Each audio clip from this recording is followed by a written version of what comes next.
bit.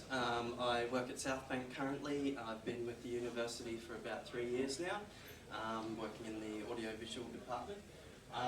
Basically, I kind of had a rush of blood to the head and volunteered to do this.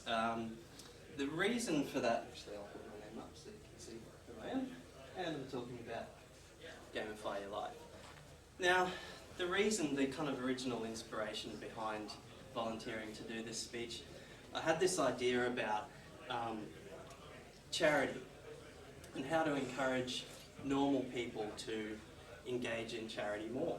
So I kind of came up with this idea for, you know, a bit of a kind of advertising campaign, and I kind of thought, well, wouldn't it be great if people could get feedback and there could be maybe some kind of point system for everything that you might do for a charity or something like that. And then I started thinking more about, well, you know, what about this idea, you know, what is it that got me excited about this idea? What's the kind of general concept? And I kind of thought, well, I just thought of a gamified version of a charity. So I kind of thought, well, maybe I'll just talk a bit more in general terms about gamification. Anyone heard this term? Anyone? No one? Yeah, a few. So, yeah, it's a bit of a buzzword at the moment, and like all great buzzwords, it's basically relabeling stuff that we've been doing forever. But it is such a new word that Gamify won't show up in any spell checker. But it is something that is kind of like a growing trend at the moment. So I thought I'd just kind of show you basically a few concepts that I've seen lately that involve heavily with gamification. I'm not going to really stand here and talk about how we should work gamification into the workplace or anything like that. I think that's a slow process and it's kind of up to us and it's step by step. But first it's about just kind of understanding what it's all about. Anyone here play computer games regularly? Yeah? Angry Birds, Words with Friends, all count. Okay? So it's this idea, like, there's basically two schools of gamification thought. The first school of thought in gamification is we need to make games more like the real world because people are spending so much time in games and they could be spending all this time solving the problems of the real world. So there's this one school of gaming that says, let's synthesize the real world and put gamers in it and they can help solve climate change, you know, world hunger, all this type of thing. Through all the hundreds of thousands of millions of hours, the statistics are incredible. One statistic I found when I was preparing for this was that the average high school student will spend as much time playing games by the time they have graduated high school as they spend in the classroom. And probably most people wouldn't really disagree with that. I graduated high school quite a while ago, and even back then I probably played that many games, to be honest. But the second school is, and that's more kind of probably more interesting for us and everyone here, is trying to bring the game world into reality. What is it about games that, you know, we can add into our world and how we structure things to kind of take those aspects of games that help people, that make people inspired to keep playing and keep going. How can we put that into the things we do in our everyday life? So I'll just show you a couple of products that I think are cool. So I'm just going to check the audio levels here because it might blast us out.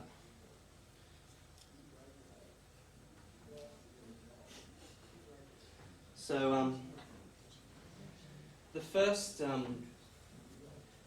product I want to show you is called, it's a Nike Fitness Plus Fuel Band or something like that.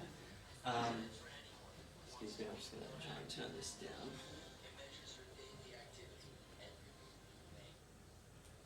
So basically it's a little wristband and you carry it around with you all the time, and it senses your movements, how much, you know, exercise you do, every step you take, every move you make, and it basically gives you feedback in the form of Nike Fuel points.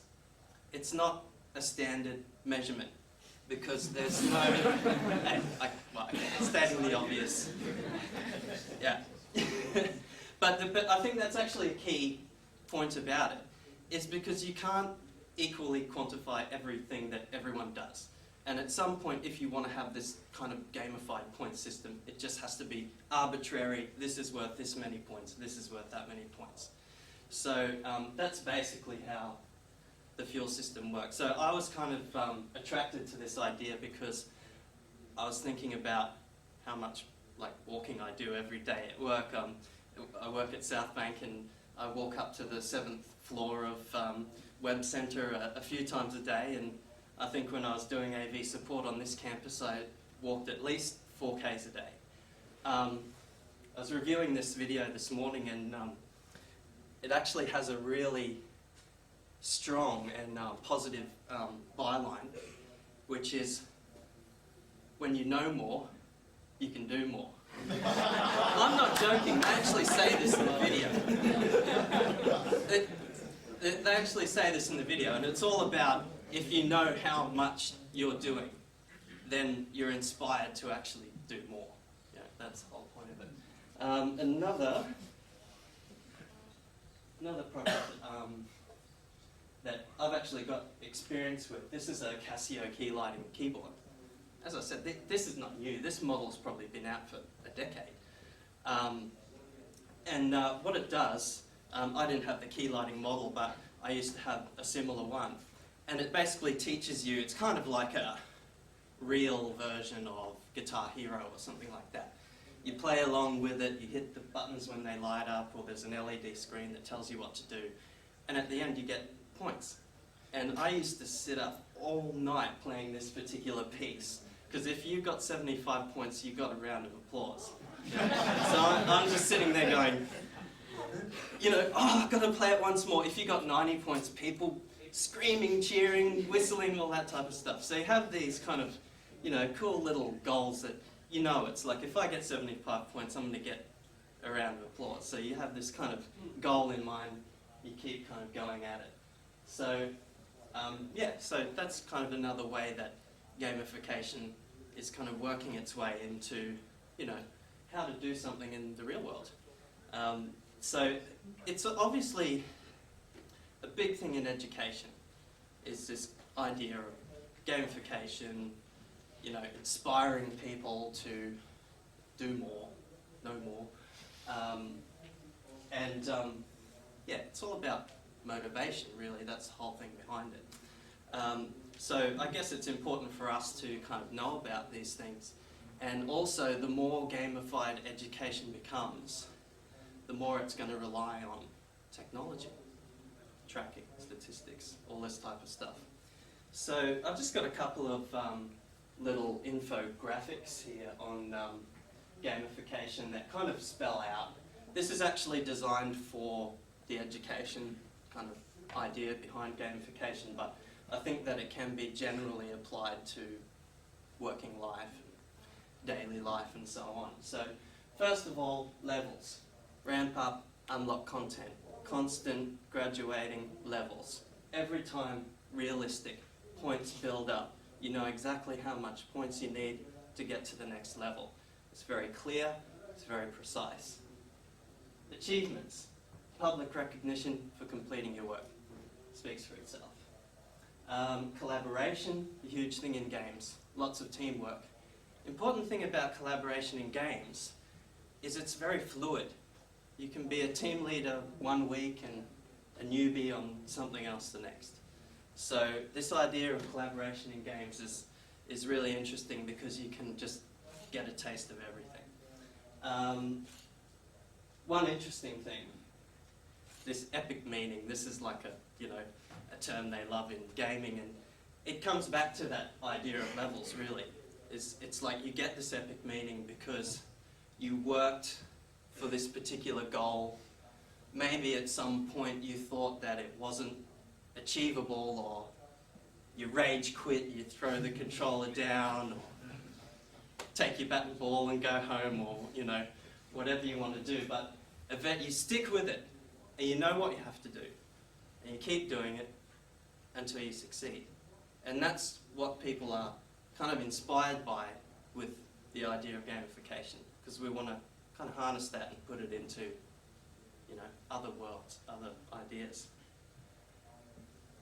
Cascading information theory. Bit more. It's all about the statistics. It's all about the constant feedback, the constant building up of points, the knowing if I do this I get that many points. So loss aversion. Play to avoid losing what you have gained, but you get infinite play.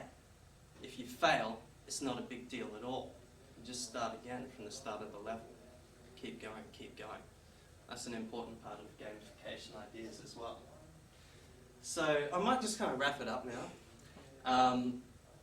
One thing I did want to say about games is that most computer games, at the end, you have to fight the boss. So that's one thing that we probably don't want to translate to the workplace. Well, thanks very much for listening.